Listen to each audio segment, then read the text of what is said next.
नमस्कार, स्वागत है। आज की वीडियो के माध्यम से पुनः आपकी सेवा में मैं हाजिर हूं और आज की वीडियो जो आपका पर्यावरण अध्ययन पर काफ़ी महत्वपूर्ण वीडियो होने वाली है। आज की वीडियो में पूरे 30 प्रश्नों को कवर करेंगे और 30 प्रश्न आपके परीक्षा से रिलेटिव जो कि हर वर्ष किसी न किसी वर्ष पूछे गए हैं, उसी से रिलेटिव और सिलेबस के आधार पर यह वीडियो बना रहा हूँ दोस्तों। तो आज के लिए बहुत महत्वपूर्ण आपकी वीडियो होगी।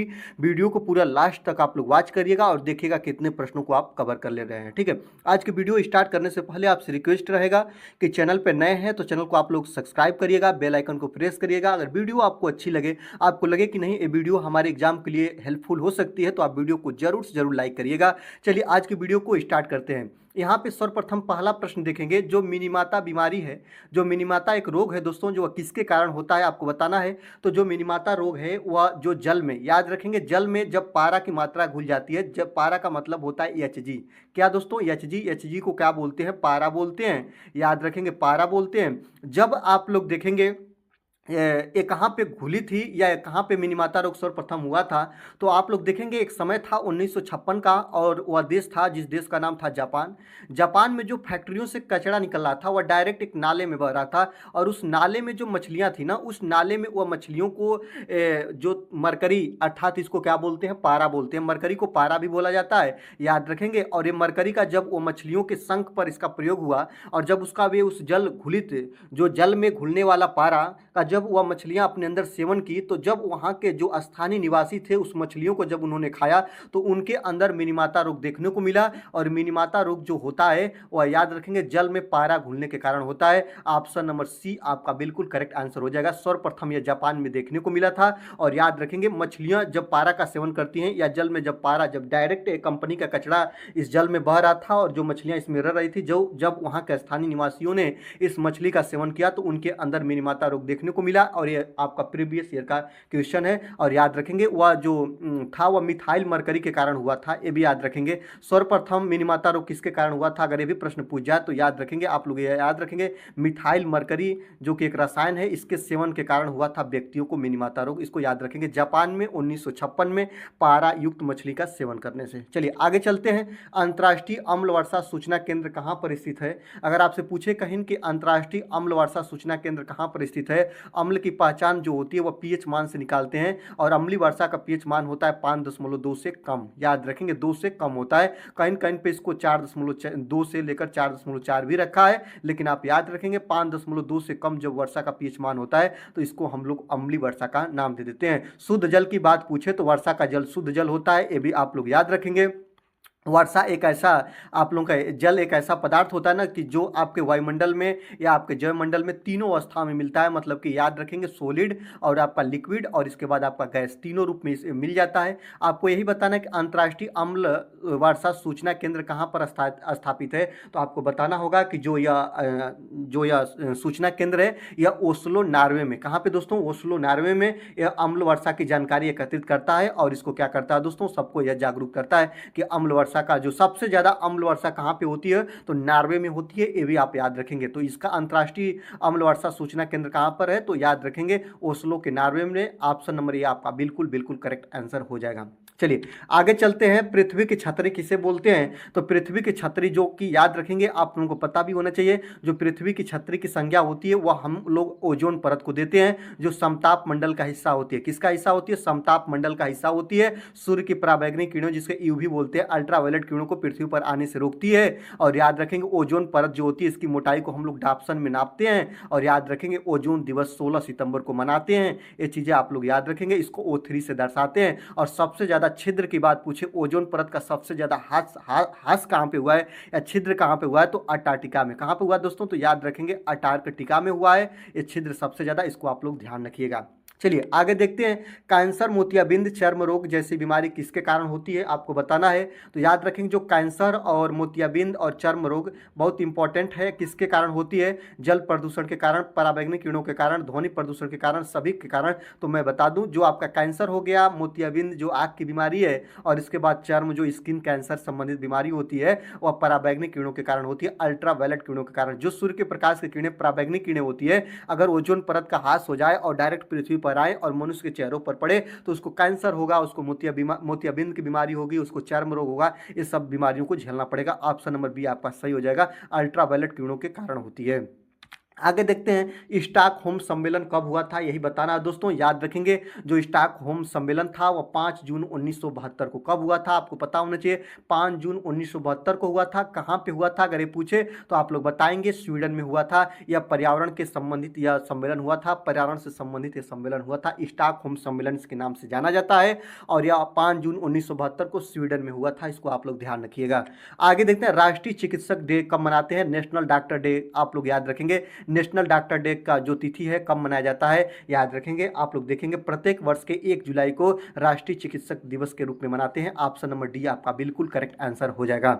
चलिए आगे देखते हैं दोस्तों, जल प्रदूषण नियंत्रण जिसको बोलते हैं वाटर पॉल्यूशन कंट्रोल और निवारण अधिनियम कब लागू हुआ था। अगर आपसे पूछे कि जल प्रदूषण नियंत्रण बोर्ड निवारण अधिनियम कब लागू हुआ था, आप तुरंत बताइएगा। ऑप्शन नंबर ए आपका सही हो जाएगा। जल प्रदूषण नियंत्रण निवारण बोर्ड जो अधिनियम था दोस्तों 1974 में लागू हुआ था। और भी अगर डीपली आप लोग जान रहे हैं तो याद रखेंगे 23 मार्च, याद रखेंगे दोस्तों 23 मार्च 1974 को राष्ट्रपति की स्वीकृति मिली थी। किसकी दोस्तों, तो याद रखेंगे 23 मार्च 1974 को राष्ट्रपति की स्वीकृति मिली थी, अर्थात यह अधिनियम बन गया था और इसके बाद यह लागू हुआ था। याद रखेंगे 26 मार्च 1974 को पूरे देश में लागू हो गया था। स्वीकृति मिली थी 23 मार्च 1974 को और पूरे देश में लागू हुआ था 26 मार्च 1974 को। आपको केवल इतना याद रखना है ना कि जल प्रदूषण नियंत्रण और निवारण अधिनियम 1974 में लागू हुआ था। बहुत महत्वपूर्ण आज की वीडियो है। आशा करते हैं वीडियो आपके लिए बहुत मददगार होगी। वीडियो को आप पूरे दिल से देखेंगे और याद रखेंगे दोस्तों। आपसे मेरा एक छोटा सा विनम्र निवेदन रहेगा, वीडियो अच्छी लग रही है तो आप लाइक जरूर करिएगा और एक कमेंट, प्यारा सा कमेंट भी करिएगा। आप बताएंगे कि किस टॉपिक पे आपको वीडियो चाहिए और आज की वीडियो के माध्यम से आप बहुत अच्छा इंजॉय कर रहे होंगे। चलिए आगे देखते हैं। 8 नंबर की बात करेंगे। चमड़ा उद्योग जिसको बोलते हैं लेदर इंडस्ट्री कहाँ पे स्थित है, आपको बताना है। चमड़ा उद्योग या इसको बोलते हैं चमड़ा नगरी के नाम से प्रसिद्ध है। क्या है दोस्तों, चमड़ा नगरी के नाम से कौन सी नगरी प्रसिद्ध है, आपको बताना होगा। जो ये जगह है दोस्तों कानपुर। कहाँ पे दोस्तों, कानपुर। ऑप्शन नंबर डी आपका बिल्कुल सही हो जाएगा।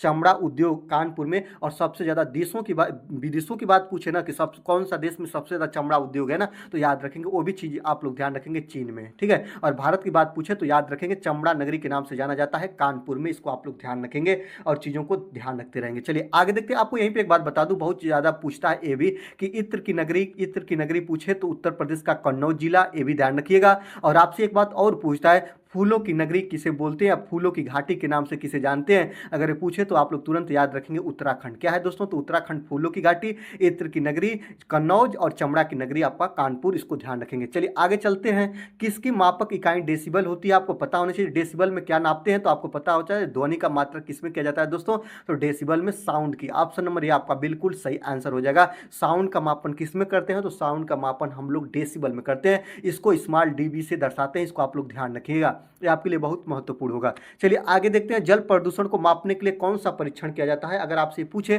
तो आप तुरंत बताइएगा जल प्रदूषण। याद रखेंगे जल प्रदूषण की माप किसके द्वारा करते हैं, तो बीओडी। याद रखेंगे बीओडी एक परीक्षण होता है। याद रखेंगे इसका फुल फॉर्म होता है बायोकेमिकल ऑक्सीजन डिमांड, जिसको बीओडी के नाम से जानते हैं। जो आप लोग देखेंगे biochemical oxygen demand, option number आपका सही हो जाएगा। याद रखेंगे इसमें हम लोग ये देखते हैं ना कि जल में घुली ऑक्सीजन की मात्रा की माप करते हैं। इसमें जिस जल में जितना अधिक ऑक्सीजन की मात्रा होगी वह जल उतना ही क्या होगा, शुद्ध होगा। याद रखेंगे, और कम होगी तो क्या होगा, प्रदूषित होगा। तो याद रखेंगे जब उसमें केमिकल घुल जाते हैं ना तो वह जल क्या हो जाता है, प्रदूषित कहलाता है। तो याद रखेंगे जल की प्रदूषण की माप हम बीओडी के माध्यम से करते हैं। इसका फुल फॉर्म बहुत ज्यादा पूछता है, बायोकेमिकल ऑक्सीजन डिमांड, इसको आप लोग याद रखेंगे। ऑप्शन नंबर आपका बिल्कुल बिल्कुल करेक्ट आंसर हो जाएगा। चलिए आगे देखते हैं। महासागरों में जल स्तर वृद्धि का कारण क्या है, आपको यही बताना है। जो महासागर है उसमें जल स्तर वृद्धि का कारण क्या है, तो अत्यधिक वर्षा है, क्या आपका अम्ल वर्षा है, कि ध्रुवीय प्रदेशों में बर्फ का पिघलना है, कि इनमें से कोई नहीं। तो याद रखेंगे, आपको बता दो दोस्तों, यहाँ पे आप लोग, मैंने स्लाइड क्यों लिया, स्लाइड इसलिए लिया ना कि आप स्लाइड के माध्यम से देखेंगे तो चीजें आपके लिए बहुत आसान तरीके से समझ में आएंगी। तो महासागरों में जल स्तर वृद्धि का मुख्य कारण यह है ना दोस्तों, ध्रुवीय प्रदेशों में बर्फ का पिघलना। याद रखेंगे ऑप्शन नंबर क्या होगा, ऑप्शन नंबर सी आपका बिल्कुल बिल्कुल करेक्ट आंसर हो जाएगा। आगे देखते हैं भूमंडलीय तापन का कारण क्या होता है। तो जो भूमंडलीय तापन होते हैं जिसको हम लोग बोलते हैं, याद रखेंगे वायुमंडलित भूमंडलीय तापन में जैसे आप लोग इसको देखते हैं ना कि जो भूमंडलीय तापन का मुख्य कारण होता है ना, ये होता है आपका ग्रीन हाउस गैसें। क्या होती है दोस्तों? ग्रीन हाउस गैसें। और इसको हम लोग हरित गृह प्रभाव के नाम से जानते हैं। और जो ग्रीन हाउस गैसें होती है भूमंडलीय तापन का मुख्य कारण होती है। तो कार्बन डाइऑक्साइड में कमी होगा, ए होगा कि कार्बन डाइऑक्साइड में वृद्धि, ए होगा कि वनों में वृद्धि होगा, कि इनमें से कोई नहीं। हमको लग रहा है ऑप्शन नंबर बी आपका बिल्कुल सही आंसर हो जाएगा कि कार्बन डाइऑक्साइड गैस में वृद्धि होती है, ये भूमंडलीय तापन का सबसे बेस्ट कारण होता है। ऑप्शन नंबर बी आपका सही हो जाएगा। जिसको एक बात और याद रखेंगे, आपको बहुत ज्यादा कहीं पे लिखा हुआ मिल जाता है ग्लोबल वार्मिंग। याद रखेंगे क्या होता है दोस्तों, इसी को बोलते हैं हम लोग ग्लोबल वार्मिंग। ग्लोबल वार्मिंग का उत्तरदायी कौन है? तो ग्रीन हाउस गैसें हैं। ग्रीन हाउस गैसें में मुख्य रूप से क्या क्या आपसे पूछता है, आपको पता होना चाहिए। जो आपका N2O है वो हो जाएगा, आपका CO2 हो जाएगा, इसके बाद आप लोग याद रखेंगे आपका CFC गैस हो जाती है, और इसके बाद आपका मेथेन CH4 हो जाता है। इसको आप लोग याद रखेंगे, ये आपके लिए बहुत महत्वपूर्ण होता है, इसको आप लोग ध्यान रखिएगा। चलिए आपको अगर आगे ले चलेंगे दोस्तों, तो यहाँ पे आपको मैं आगे बताऊंगा। 13 नंबर क्वेश्चन देखेंगे, जुगाली करने वाले जो पशु होते हैं वह किस ग्रीन हाउस गैसों को उत्पन्न करते हैं? जुगाली का मतलब होता है पगुरी करना। मैं बहुत बार बता चुका हूँ आपको, ठीक है। अगर प्रैक्टिस सेट में आया है तो आप इसको बताएंगे। जुगाली करने वाले पशु होते हैं, मतलब याद रखते हैं जो घास फूस खाते हैं, जहाँ पे सड़न गड़न होती है, जहाँ पे आप लोग देखते हैं पेड़ पौधे की पत्तियां सड़ती हैं, कूड़े कूड़दान पड़ते हैं, वहां से गैस निकलती है, जिस गैस का नाम होता है मेथेन गैस। आप इसको याद रखेंगे, मेथेन गैस, जिसको CH4 के नाम से जानते हैं। ऑप्शन नंबर सी आपका सही हो जाएगा। एक प्रश्न और आपको मैंने बहुत बार बताऊं, धान के खेत से कौन सी गैस निकलती है? तो धान के खेत से भी आपका मेथेन गैस निकलती है। जुगाली करने वाले पशु होते हैं, उनके जो मुख से कौन सी गैस निकलती है? तो मेथेन गैस निकलती है। राइट बात। चलिए आगे चलते हैं। वायुमंडल में गैसों की निश्चित प्राकृतिक मात्रा में अवांछनीय परिवर्तन को क्या कहते हैं? यहाँ पे देखिएगा प्रश्न आपको घुमा देता है, तो आप प्रश्न को नहीं जान पाते हैं। वायुमंडल का बात पूछा है दोस्तों, गैस की बात पूछा है। गैसों में निश्चित प्राकृतिक मात्रा में अवांछनीय परिवर्तन, गैसों में परिवर्तन हो तो याद रखेंगे कौन सा प्रदूषण होगा? तो गैसों में परिवर्तन हो तो उसे हम लोग, मतलब वायु में परिवर्तन हो रहा है तो उसको हम लोग बोलेंगे वायु परिवर्तन। जल में परिवर्तन हो तो उससे बोलेंगे जल प्रदूषण। अगर ध्वनि की मात्रा बढ़े तो उसको हम लोग बोलेंगे ध्वनि प्रदूषण। और याद रखेंगे रेडियो तरंगे वहां पे अगर उत्सर्जित हो तो उसे बोलेंगे रेडियोधर्मी प्रदूषण। आप लोग सभी चीजों को ध्यान रखेंगे। अगर यहाँ पे वायुमंडल गैसों में परिवर्तन की बात पूछा है, मतलब गैस में का मतलब याद है आपको, पता है ना कि ऑक्सीजन में कमी हो जाए, आपका नाइट्रोजन में कमी हो जाए, आपका कार्बन डाइऑक्साइड में कमी बेसी हो जाए, आर्गन में कमी बेसी हो जाए, या गैसों का मात्रा लेवल घटने बढ़ने लगे, तो कौन सा होगा? तो वायु प्रदूषण होगा। ऑप्शन नंबर ए आपका बिल्कुल करेक्ट आंसर हो जाएगा। एक बार और रिक्वेस्ट करेंगे, वीडियो को जरूर से जरूर आप लोग लाइक करिएगा, क्योंकि आपका एक लाइक मुझे 1000 वीडियो बनाने के लिए मोटिवेट करता है। चलिए आगे देखते हैं। 15 नंबर की बात करेंगे, गंगा नदी को क्या घोषित किया गया? याद रखेंगे भारत की पवित्र नदियों में गिना जाता है और भारत की राष्ट्रीय नदी इसे घोषित किया गया है। इसे राज्य नदी घोषित किया गया है, राष्ट्रीय नदी की, आपका सरकारी नदी की कोई नहीं। आपको पता होना चाहिए कि गंगा नदी को राष्ट्रीय नदी का दर्जा प्राप्त है। ऑप्शन नंबर बी आपका बिल्कुल करेक्ट आंसर हो जाएगा। इसको आप लोग याद रखेंगे। जो इसकी लंबाई है याद रखेंगे, भारत की सबसे लंबी नदी के नाम से जानते हैं। 2525 किलोमीटर इसकी लंबाई है। आपको यह भी ध्यान रखना हो, इसे पवित्र नदी का दर्जा भी प्राप्त है और भारत का राष्ट्रीय नदी घोषित किया गया है। किसने घोषित किया? अगर आपसे पूछे तो आपको याद होना चाहिए कि मनमोहन सिंह। याद रखेंगे मनमोहन सिंह ने, प्रधानमंत्री मनमोहन सिंह ने इसे घोषित किया था। कब किया था? तो याद रखेंगे 15 नवंबर 2008 को। कब किया था? तो 15 नवंबर 2008 को राष्ट्रीय नदी का दर्जा प्राप्त किया गया है गंगा नदी को। ऑप्शन नंबर बी आपका बिल्कुल करेक्ट आंसर हो जाएगा। आगे देखते हैं, किस देश में सर्वाधिक अम्लीय वर्षा होती है? आपको तो मैंने पहले बता दिया था कि आपको ओस्लो नॉर्वे याद रखेंगे, यहाँ पे वो है दोस्तों, याद रखेंगे नॉर्वे। यहीं पे इसका जो दोस्तों याद रखेंगे, इसकी अम्ल वर्षा की जांच का एक केंद्र भी है। ऑप्शन नंबर सी आपका बिल्कुल करेक्ट आंसर हो जाएगा। और अम्ल वर्षा का जो आपको पता होना चाहिए ना कि अम्ल वर्षा जो होता है ना, अम्लीय वर्षा जो होता है ना, इससे जो आपके शरीर पे इसका जो ब्लड कर रहे हैं दोस्तों, जल पड़ता है ना, तो आपका स्क्रीन की बीमारी या स्क्रीन पे धुंधले या स्क्रीन के कैंसर संबंधित बीमारियों का सामना करना पड़ता है। और जो अपने देश की इमारत है ना, जिसका नाम है ताजमहल, याद रखेंगे ताजमहल, आगरा का ताजमहल का दिन प्रतिदिन रंग धूमिल हो रहा है जो अम्लीय वर्षा के कारण। इसको ध्यान रखेंगे। अम्लीय वर्षा में कौन सी गैसें विखंडित होती है? तो SO2 होती है। इसको आप लोग ध्यान रखिएगा, सबसे ज्यादा SO2 इसमें पाई जाती है। चलिए आगे देखते हैं, डाप्सन इकाई क्या है? तो यह आपको पता है ना, ओजोन परत की मोटाई को नापते हैं डाप्सन इकाई में। ऑप्शन नंबर सी आपका बिल्कुल सही हो जाएगा। जो ओजोन परत होती है, अल्ट्रावायलेट किरणों को, सूर्य की पराबैंगनी किरणों को पृथ्वी पर आने से रोकती है। इसके ओजोन दिवस 16 सितंबर को मनाते हैं, O3 से दर्शाते हैं। राइट बात, बहुत चीज़ें आपको बता दिया हूँ इसके बारे में। चलिए आगे देखते हैं, त्वचा कैंसर किन किरणों के कारण होता है? तो मैं तो बता दिया ना, बार बार बता रहा हूँ दोस्तों, पराबैंगनी किरणों के कारण होता है। ऑप्शन नंबर सी आपका बिल्कुल सही हो जाएगा। सूर्य की पराबैंगनी किरणें जब पृथ्वी पर आती हैं तो इसको ओजोन परत रोक लेती हैं। अगर ओजोन परत नहीं रोकती तो त्वचा कैंसर, मोतियाबिंद और इस सब बीमारियों का सामना करना पड़ता। आगे देखते हैं, निम्न में से कौन सा वाहनों के लिए सबसे कम प्रदूषक ईंधन है? याद रखेंगे, वाहनों में प्रयोग किया जाता हो और प्रदूषण सबसे कम फैलाता हो, उसका नाम क्या है? आपको मैंने बार बार बोला, पेट्रोल है कि डीजल है कि द्रवित पेट्रोलियम गैस है कि संपीड़ित प्राकृतिक गैस है। यहाँ से आप लोग देखेंगे एलपीजी का फुल फॉर्म होता है द्रवित पेट्रोलियम गैस या लिक्विफाइड पेट्रोलियम गैस, ये भी ध्यान रखिएगा। और सीएनजी का फुल फॉर्म होता है कंप्रेस्ड नेचुरल गैस या हिंदी में इसको बोलते हैं संपीड़ित प्राकृतिक गैस। यही है दोस्तों जो ये लोग वाहनी ईंधन के नाम से इसे जानते हैं और सबसे कम प्रदूषण फैलाता है, इसको आप लोग याद रखेंगे। आज की डेटों में जो आपकी कारें हैं उसमें इसका प्रयोग किया जाता है, या अन्य जो आपके ईंधन है, जो आपके वाहन है, उनके ईंधन के रूप में इसे हम लोग वाहनी ईंधन के नाम से जानते हैं। संपीड़ित प्राकृतिक गैस सीएनजी कम प्रदूषण सबसे ज्यादा यही फैलाता है, इसको आप लोग ध्यान रखिएगा। चलिए ऑप्शन नंबर डी आपका बिल्कुल करेक्ट आंसर हो जाएगा। आगे देखते हैं, सीएनजी का फुल फॉर्म क्या होता है? मैं तो अभी बता दिया, कंप्रेस्ड नेचुरल गैस होता है, याद रखेंगे compressed natural gas. Option number B आपका बिल्कुल करेक्ट आंसर हो जाएगा। आगे देखते हैं, राष्ट्रीय पर्यावरण शोध संस्थान कहां पे स्थित है? यही बताना है दोस्तों, तो याद रखेंगे जो राष्ट्रीय पर्यावरण शोध संस्थान है ना, वो महाराष्ट्र में। कहां पे दोस्तों? महाराष्ट्र के नागपुर में। ऑप्शन नंबर सी आपका बिल्कुल करेक्ट आंसर हो जाएगा। जो राष्ट्रीय पर्यावरण शोध संस्थान महाराष्ट्र के नागपुर में है, ऑप्शन नंबर सी आप बिल्कुल बिल्कुल करेक्ट आंसर हो जाएगा। आगे देखते हैं, केंद्रीय प्रदूषण नियंत्रण बोर्ड मुख्यालय कहां है? एक प्रश्न यहां से बहुत ज्यादा बनता है कि याद रखेंगे प्रदूषण का सब जांच कौन करता है, या प्रदूषण की जांच करने का भारत में कौन सी संस्था है? तो केंद्रीय प्रदूषण नियंत्रण बोर्ड है, इसको आप लोग एक नंबर का ये याद रखिएगा। केंद्रीय प्रदूषण नियंत्रण बोर्ड जो भारत में प्रदूषण की माप या जांच करती है, और इसका मुख्यालय पूछे तो नई दिल्ली है। ऑप्शन नंबर सी आपका बिल्कुल बिल्कुल करेक्ट आंसर हो जाएगा। पॉल्यूशन का मापन जो करती है भारत में केंद्रीय प्रदूषण नियंत्रण बोर्ड, और इसकी संस्था का कार्यालय नई दिल्ली में उपस्थित है। ऑप्शन नंबर सी आप बिल्कुल करेक्ट मानिएगा। चलिए आगे देखते हैं, पर्यावरणीय समस्या का उदाहरण है। तो पर्यावरणीय समस्या का उदाहरण इनमें से क्या है, आपको यही बताना है। ओजोन स्तर का ह्रास ये है कि अम्लीय वर्षा ये है कि हरित गृह प्रभाव ये है कि उपरोक्त सभी है? आप बताएंगे दोस्तों। ओजोन पर्यावरणीय समस्या का उदाहरण ओजोन परत का ह्रास, ये भी बिल्कुल सही है। अम्लीय वर्षा होगी तभी भी पर्यावरण समस्या होगा, हरित गृह प्रभाव होगा तभी भी होगा दोस्तों। ग्लोबल वार्मिंग जिसे आप लोग बोलते हैं वायुमंडलीय तापमान का बढ़ जाना, याद रखेंगे। ऑप्शन नंबर डी आपका बिल्कुल करेक्ट आंसर हो जाएगा। पर्यावरणीय समस्या का उदाहरण ये तीनों हैं, याद रखेंगे। वनों की कटाई करिएगा तभी भी पर्यावरणीय समस्या होगा, कचरा का प्रदूषण ये भी होगा, औद्योगिक प्रदूषण ये भी होगा, वाहनों का प्रदूषण ये भी होगा, ओजोन स्तर का ह्रास होगा तभी भी होगा, अम्लीय वर्षा होगी तभी भी होगा, हरित गृह प्रभाव होगा तभी भी होगा। ये सब पर्यावरणीय समस्या के उदाहरण हैं। ऑप्शन नंबर डी आप सही मानिएगा। वीडियो अच्छी लग रही है तो वीडियो को जरूर से जरूर लाइक करिएगा।